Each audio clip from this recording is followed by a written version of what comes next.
pourtant une revue à très gros tirage. Ah bon? Ah, moi, vous savez, à part l'horoscope, d'ailleurs, je croyais que vous étiez mes clientes. J'entends beaucoup de monde aujourd'hui. Ah, mais nous avons aussi regardez, une rubrique astrologie à l'Intrépide, oui, oui. Regarde. Ah non, non, je m'en fous ça. Non, c'est pas. Alors, vous voulez voir mon frère? Votre frère, Irina, photo Irina. Oui, nous espérons voir monsieur Jérémy Mérulache, le célèbre inventeur du vidéotron. Mais qu'est-ce que vous faites? Je vous photographie, c'est mon boulot. Alors, vous restez naturel, vous ne vous figez pas. Naturel. Naturel. Oui, bon. Non, bon, c'est vrai. Et moi, je m'occupe de la ainsi, vous êtes la sœur de monsieur Jérémy Mérulache. Quelle est la vie auprès d'un grand savant? Dites-nous, madame. Mademoiselle, je vous prie. Et je n'ai rien à dire sur ma vie. Moi, je ne réponds aux questions que lorsqu'elles concernent l'avenir. Et oui, j'ai cru comprendre effectivement que vous faisiez dans la voyance. C'est ça, tout à fait. Voilà, je lis les cartes, les lignes de lumière, la boule de cristal et aussi le pendule.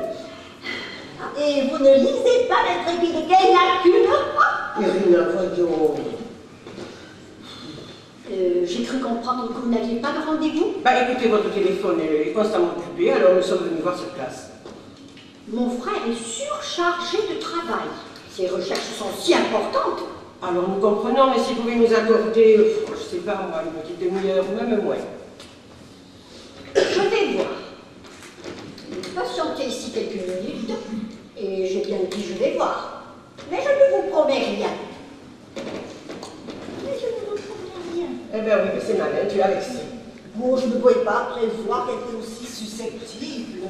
Oui, elle se laissait doucement aller de confidence, c'est bien parti, et maintenant il va falloir financer. Voilà. On peut toujours lui dire qu'on va faire paraître un article sur elle à la cartomancie. Ah non, à l'Intrépide, on ne se compromet pas dans la presse quotidienne. On fait du journalisme à l'Intrépide, et pas de racolage. On peut toujours le lui dire, on n'est pas obligé de le faire. Bon, écoute, on verra. On verra comment tourner les événements. Qu'est-ce que j'apprends? Des journalistes ici? Monsieur Jérémy Mérulache? Non, colonel Paul Dulogy, chef de la DDT, la division pour la défense du territoire, responsable de la cellule scientifique ultra secrète, et par conséquent le patron de Jérémy Mérulache. Oui, mais justement, c'est lui que nous aimerions rencontrer. J'en ai été informé, car c'est moi, et moi seul, qui décide de ces interventions publiques. Ah, vous êtes impresario? Ben, il fallait nous le dire tout de suite. Alors, on récapitule. Vous êtes donc le chef du truc pour les moustiques, là. Du DDT. Ah, le DDT, c'est ça. La DDT, chère madame. La division pour la défense du territoire. J'ai à mon actif quelques actions d'éclat au sein de cet organisme qui mériteraient amplement quelques pages de votre magazine. Ah, ben, nous n'en doutons pas, cher monsieur. Mon titre est colonel, mais je vous autorise à m'appeler Paul. Savez-vous que c'est moi qui ai démantelé le réseau de Mirage? Oh, moi, vous savez, je ne suis que sur SFR. Il s'agit d'un réseau terroriste, madame. Je suis également intervenu dans l'affaire des ventes d'armes en Ouganda. Oui, oui, bien sûr, mais monsieur Jérémy Mérulache. Et l'affaire Clearstream. Ah, ça tiens, je peux vous en parler de l'affaire Clearstream. Oui, bon, ben, l'affaire de Clearstream, ça date. Hein. Nous préférerions que vous nous parliez de monsieur Mérulache. Eric Lutz. Jérémy Mérulache. Bétancourt. Mérulache. Karachi. Le bidulotron. Ah, bidulotron. En effet, pourquoi pas. Le bidulotron est sous ma responsabilité. Je peux donc vous en parler aussi bien que son inventeur. Ah, formidable. Alors dites-nous, comment marche le bidulotron? Bien, en fait, c'est assez simple. Le bidulotron est un instrument pulsé à haute énergie isotopique, créant un effet relativiste à l'intérieur de 3 cavités accélératrices.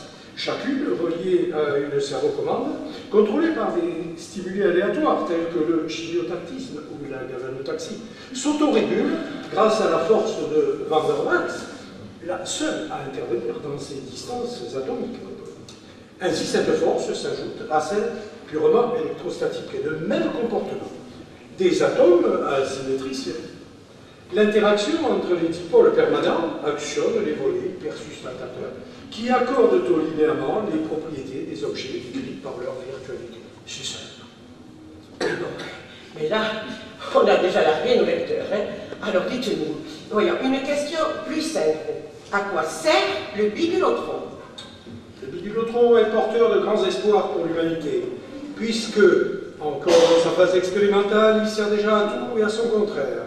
Et par conséquent, à rien. Ce qui ne veut pas dire. Tant il est vrai que rien ne se perd, rien ne se crée, tout se transforme. Oui, c'est ça, oui, mais rien ne sert de courir. Il faut partir à peu. Je vous dis. Est-ce que vous voulez le voir? Oh oui, oui. Bien, suivez-moi. Mais attention, on ne touche pas. Non, non, non. Et attendez-moi, hein. Oui.